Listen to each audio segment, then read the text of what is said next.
Welcome to all viewer in study to exam news.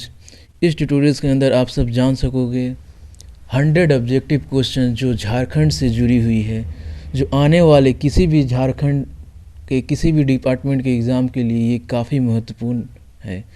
So before starting from first one, I would like to say to every guys, every viewers, अगर आपने study to exam news को subscribe नहीं किए हैं तो आप subscribe स्वयं कर लें, क्योंकि आपको तुरंत कोई नया अपडेट्स हो तो आपको तुरंत प्राप्त हो सकता है। So here I am going to start from first one now. Jharkhand का अर्थव्यवस्था का मुख्य आधार क्या है? इसका आंसर है कृषि। हजारीबाग तथा कोडरमा में कौन सी मिट्टी पाई जाती है? आंसर है अभ्रक प्रधान मिट्टी। झारखंड की कृषि कौन से मौसम पे निर्भर है? आंसर है मानसून पे। झारखंड में कुल 38 लाख हेक्टेयर कृषि के लिए भूमि है। झारखंड में काली मिट्टी का विकास मुख्य रूप से राजमहल ट्रैप के क्षेत्रों में पाया जाता है। झारखंड में सर्वाधिक मिट्टी जो पाई जाती है वो लाल मिट्टी है। कावा जलकुंड हजारीबाग में अवस्थित है। दुआरी जलकुंड ये चतरा में अवस्थित है। तातापानी जलकुंड ये लातेहार में है। तेतुलिया गर्म जलकुंड ये धनबाद ज़िले में है। सूर्य कुंड ये हजारीबाग ज़िले में स्थित है। झारखंड का सर्वाधिक गर्म जलकुंड सूर्यकुंड जल कुंड है। सदनी बाग जलप्रपात ये शंख नदी पर स्थित है। हिरनी जलप्रपात ये पश्चिमी सिंहभूम में स्थित है। गौतम धारा जौना जलप्रपात ये राढ़ू नदी पे स्थित है।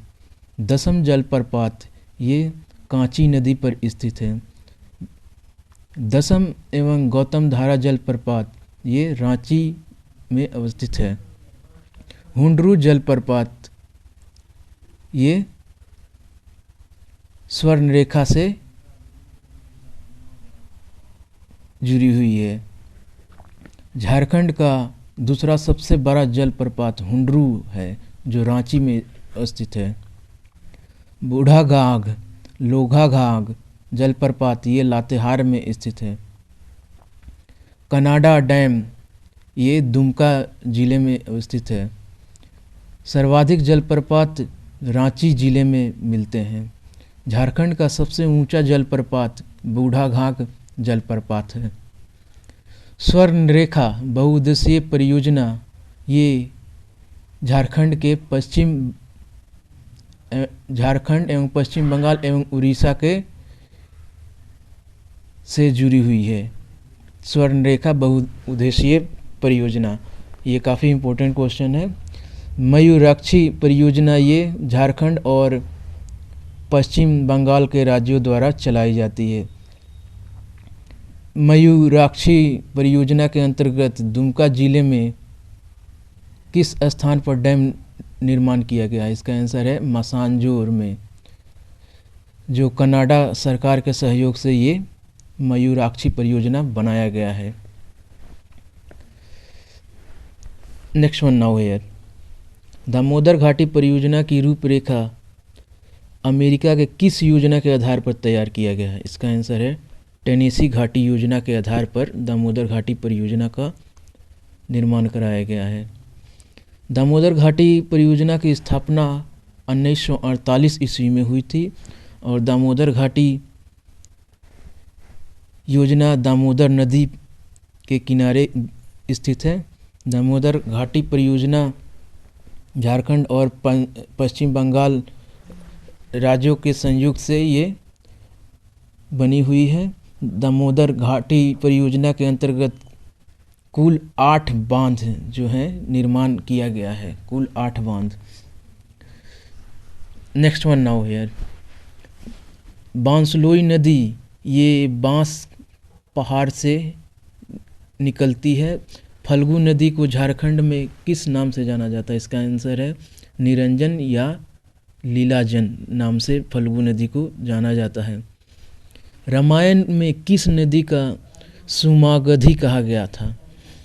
इसका आंसर है सकरी नदी को रामायण में सुमागधी कहा गया है। मैथन बांध का निर्माण किस नदी पे किया गया है? इसका आंसर है बराकर नदी पे मैथन बांध का निर्माण कराया गया है।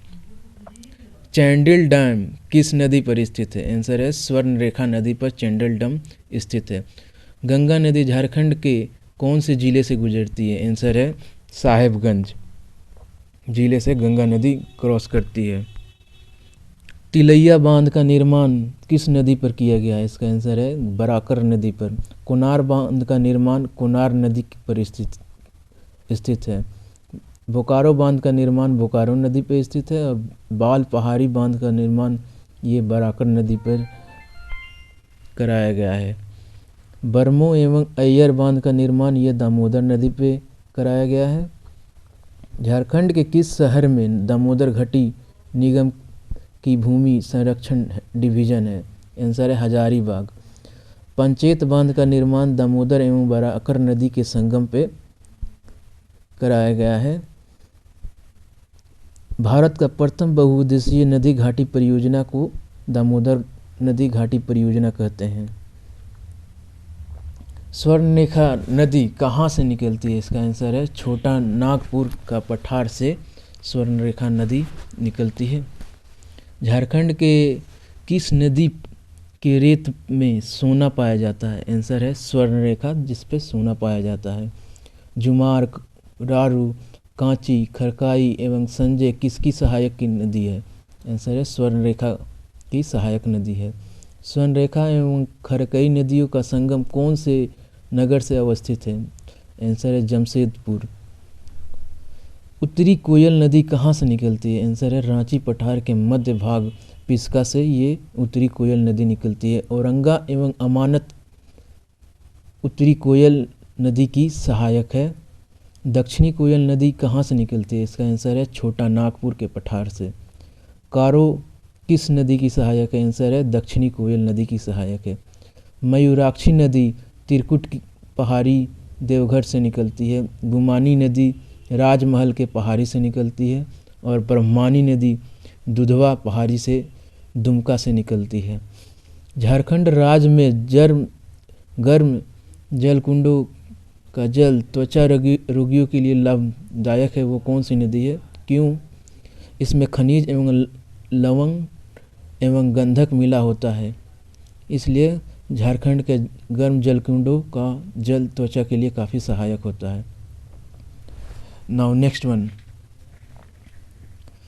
झारखंड के एकमात्र नदी जो स्वतंत्र रूप से बंगाल की खाड़ी में गिरती है वो है स्वर्णरेखा नदी।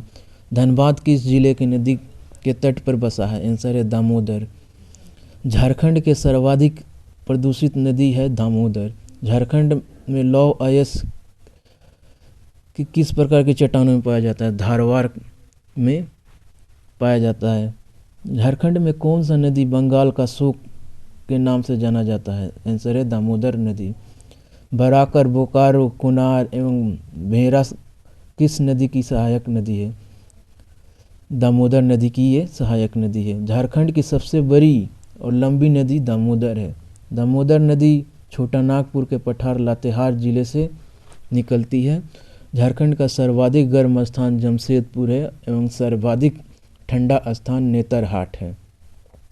झारखंड में सर्वाधिक वर्षा दक्षिण एवं पश्चिम मानसून से होती है। झारखंड में सर्वाधिक वर्षा नेतरहाट में होती है, करीब 180 सेंटीमीटर से अधिक होती है। झारखंड में औसतन वार्षिक वर्षा 140 सेंटीमीटर है और इसका औसतन तापमान 25 डिग्री सेल्सियस है। झारखंड में मुख्य रूप से 3 प्रकार के मौसम पाए जाते हैं, ग्रीष्म, वर्षा एवं शीत ऋतु।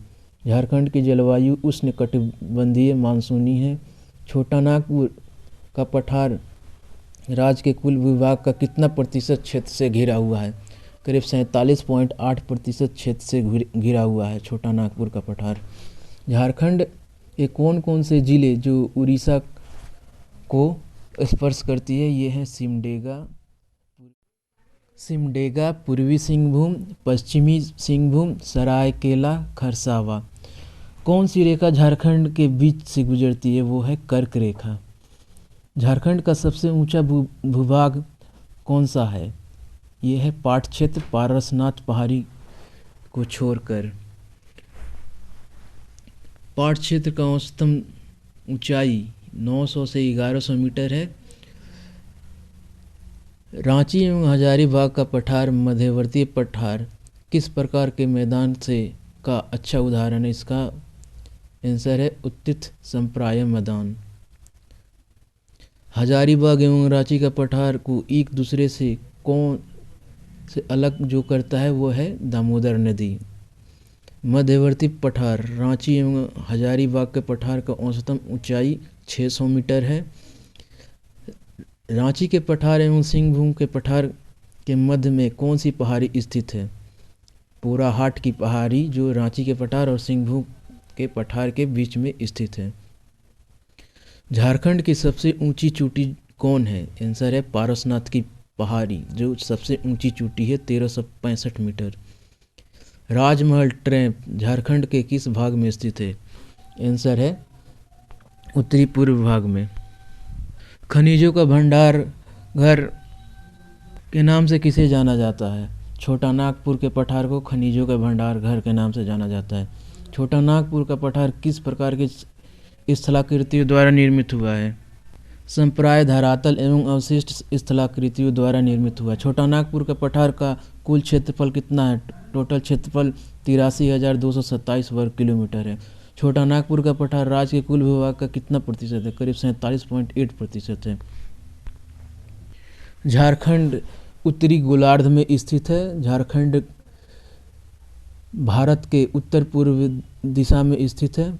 झारखंड का क्षेत्र निर्माण किस युग के प्राचीनतम चट्टानों से जुड़ा हुआ है? ये आर्कियन युग के चट्टानों से जुड़ा हुआ है।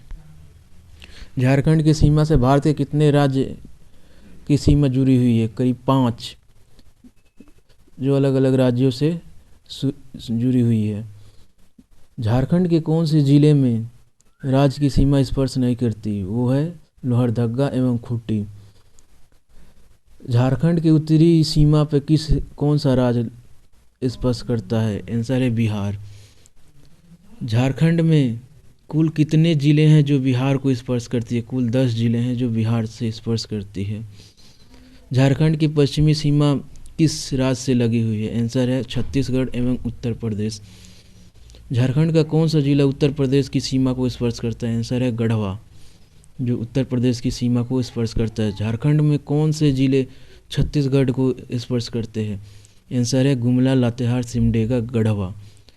झारखंड की पूर्वी सीमा किस राज्य से लगी हुई है? पूर्वी सीमा पश्चिम बंगाल से लगी हुई है। झारखंड में कौन कौन से जिले पश्चिम बंगाल को स्पर्श करती है? पूर्वी सिंहभूम, सरायकेला, खरसावा, रांची, बोकारो, धनबाद, जामताड़ा, दुमका, पाकुड़, साहिबगंज। झारखंड के दक्षिणी सीमा किस राज्य से लगी हुई है? आंसर है दक्षिणी सीमा उड़ीसा से लगी हुई है। झारखंड का मुख्य खाद्य फसल कौन सी है? चावल। उत्पादन की दृष्टि से झारखंड दूसरी प्रमुख फसल कौन सा है? मक्का। झारखंड में मक्का का सर्वाधिक उत्पादन कहाँ होता है? आंसर है पलामू प्रमंडल में। झारखंड में आलू का सर्वाधिक उत्पादन किस जिले में होता है? आंसर है हजारीबाग। झारखंड में कितने प्रतिशत कृषि भूमि सिंचाई सुविधा प्राप्त होता है? आंसर है 11% सिंचाई भूमि प्राप्त होता है। झारखंड में सिंचाई का प्रमुख साधन क्या है? आंसर है कुआं, जो सिंचाई का प्रमुख साधन है। झारखंड में कुल सिंचित क्षेत्र कितने प्रतिशत भाग पर कुओं द्वारा सिंचाई की जाती है? कुल 29.5% भाग पर कुओं द्वारा सिंचाई की जाती है। झारखंड में कुल सिंचित क्षेत्र के कितने प्रतिशत भाग तालाब द्वारा सिंचाई की जाती है? 18.8% टोटल तालाब द्वारा सिंचाई की जाती है। झारखंड में कुल सिंचित क्षेत्र कितने प्रतिशत भाग नहर द्वारा सिंचाई की जाती है? कुल 17.13% जो नहर द्वारा सिंचाई की जाती है।